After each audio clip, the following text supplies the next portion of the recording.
Presentato alla Sala San Leonardo di Cannareggio, eccolo il simbolo della nuova manifestazione sportiva di Venezia. Dopo la Venice Marathon nasce ufficialmente la Venice Barathon, dove il baratro richiamato con un gioco di parole è, a detta degli organizzatori, quel precipizio che si trova al termine della china decadente presa dal territorio comunale, si tratti di Venezia, Mestre, Favaro o Marghera.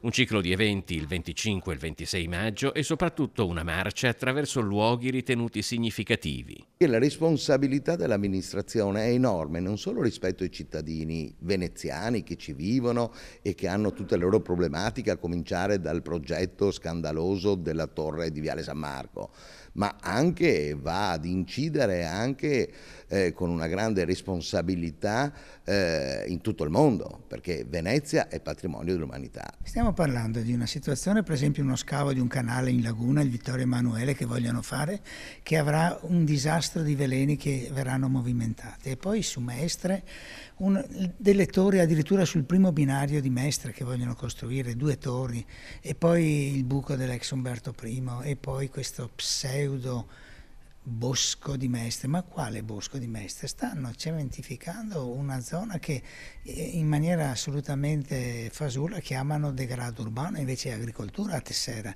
Il 1° marzo si apriranno le iscrizioni ad una marcia che si vuole estendere a partecipanti che vanno oltre i confini nazionali. Un primo successo Venice Barathon l'ha già avuto con questo concorso per i loghi, perché più di 100 giovani hanno partecipato e questo interesse dei giovani al tema è fondamentale, significa che saranno proprio loro coloro che riusciranno a cambiare la città.